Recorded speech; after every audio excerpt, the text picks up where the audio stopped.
I actually read an article, Bob, and I was going to ask you about this a little while ago, talking about when there was the plague and various other global events, and people didn't shake hands and weren't allowed to, and quite quickly after that they started to, and I was kind of sensing what you were saying there, and I'd compartmentalize it in some ways as it's, all the things you said may come to fruition, but it's kind of an irritant, for want of a better expression, yeah, and it's in the way, and I'm sure, I don't know which part of the brain, the amygdala or all the other chemicals that's going on in your brain of awareness, it's making a lot of people fatigued.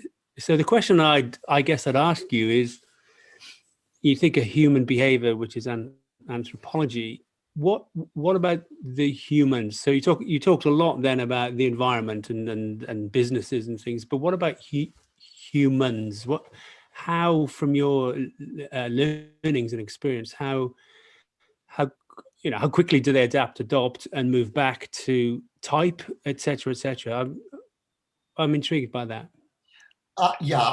You're talking about something that I think has a lot of validity, in that there is a kind of continuity and a kind of consistency to who we are as human beings, the way we deal with struggle, what we want to retain, that we need. We need small social groups. We need to touch each other. We need to be in contact, which is why I don't think that offices will just say, we don't need to be there.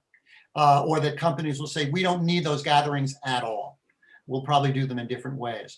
And so I think that the vast majority of the kind of behavior that we engaged in before the pandemic will come back eventually.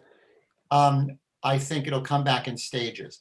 I don't think that we're going to really stop shaking hands. We're going to stop shaking hands now. I think we're going to get back to it. I think we're going to get back to a lot of things. For a while, we'll be doing fist bumps and we'll be, whatever we'll be doing.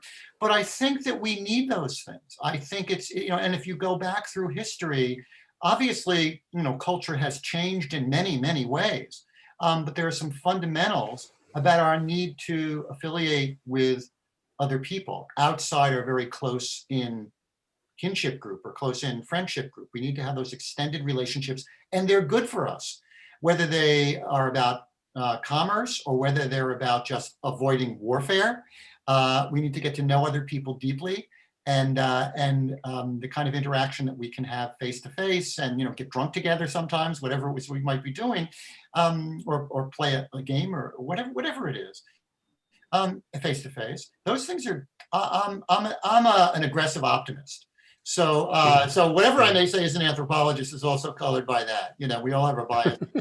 And I think I'm with you, Simon, and I suspect Mike too, that will be that a lot of what we will be doing in terms of interaction will change. There are obviously some changes, other cultural trends that have thought away the way we think about what we'll call the other, that don't have specifically to do with the pandemic, but have to do with things that have always happened in the United States and throughout the entire world, that have more